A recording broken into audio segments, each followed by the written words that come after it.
வணக்கம் மாணவர்களே. இன்று 9ஆம் வகுப்பு பொருளியல் பாடம் 3 பணம் மற்றும் கடன் என்ற பாடத்திற்கு நாம் 1 மார்க் 2 மார்க் குறிக்கலாம். வாங்க வீடியோக்குள்ளே.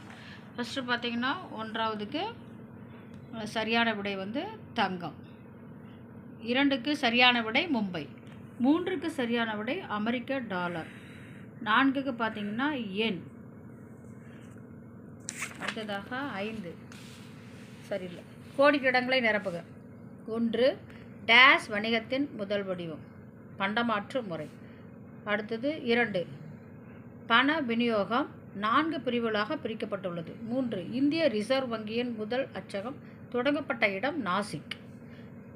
பண பரிமாற்றத்தை முறைப்படுத்துகின்ற பொறுப்பு இந்திய ரிசர்வ் வங்கிக்கு உள்ளது. இந்திய ரிசர்வ் வங்கிக்கு உள்ளது. அடுத்து 5 டாக்டர் B.R. அம்பேத்கர் அவர்களின் பணம் பற்றிய ஆராய்ச்சி கட்டுரை பணத்தின் சிக்கலும் அதன் தீர்வும். பணத்தின் சிக்கலும் அதன் தீர்வும். அடுத்தது பொறுத்துக. 1 அமெரிக்க டாலர் சர்வதேச அங்கீகாரம் பெற்ற பணம். நாணய சுழற்சி 85%. நாணய சுழற்சி 2வதுக்கு 85%. 3 ATM தானியங்கி இயந்திரம். 4 உப்பு பணத்தின் மாற்று. 5 ரியால் சவுதி அரேபியா. அடுத்தது நம்ம சிறுவனாக்கு வந்து குறிக்கலாம். ஃபஸ்ட்டு பார்த்திங்கன்னா பணம் ஏன் கண்டுபிடிக்கப்பட்டது, பேஜ் நம்பர் 318 பக்கம் எடுத்துக்கோங்க. இந்த பாருங்கள், இங்கே 318 மேலே இது ஒரு பாயிண்ட் குறிச்சிக்கோங்க. அடுத்தது இந்த பேரால் இதிலிருந்து இப்பிரச்சனைகளுக்கு அதிலிருந்து எண்ணலாம் வரைக்கும் ஒரு பாயிண்ட். அடுத்ததாக 2வது கேள்வி, பண்டைய கால பணம் என்பது யாது? அதே பக்கம் இங்கே பாருங்கள், தங்கம் வெள்ளி இதிலிருந்து பயன்படுத்தப்பட்டன வரைக்கும் 2வது கேள்விக்குரிய பதில்.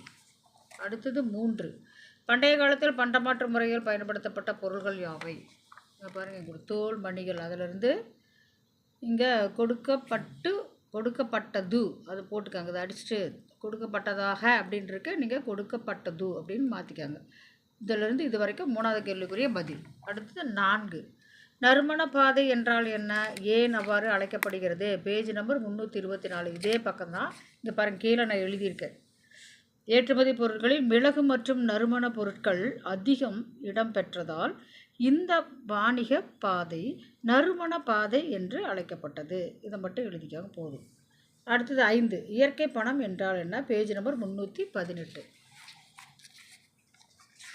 5வது கேள்விக்குரிய பதில். இங்கே பாருங்கள், இந்த பேரா முழுக்க குறிச்சிக்காங்க. இது 5வது கேள்விக்குரிய பதில். அடுத்ததாக 6 குறைந்த மதிப்பிலான நாணயங்கள் ஏன் அதிகளவு அச்சடிக்கப்பட்டன? 319வது பக்கம். இங்கே பாருங்கள், மேலே இருக்க இதிலிருந்து இது வரைக்கும் ஒரு பாயிண்ட்டு, அடுத்தது இதிலிருந்து அது முழுக்க ஒரு பாயிண்ட்டு, 2 குறிச்சிக்கோங்க. அடுத்தது 7வது அந்நிய செலவாணி என்றால் என்ன? 324 இதே பக்கம், அப்படியே கீழே வாங்க. இந்தியாவின் செலவாணி ரூபாய் ஆகும். ஒரு நாட்டில் வெளிநாட்டின் செலவாணி அந்நிய செலவாணி ஆகும். இது அமெரிக்க டாலர் அடிப்படையில் மதிப்பிடப்படுகிறது. இம்மதிப்பு நாட்டுக்கு நாடு வேறுபடும். இது 7வது கேள்விக்குரிய பதில். இங்கே நான் எழுதியிருக்கேன், இதை வந்து நீங்கள் எழுதி படிச்சுக்கோங்க. Thank you students.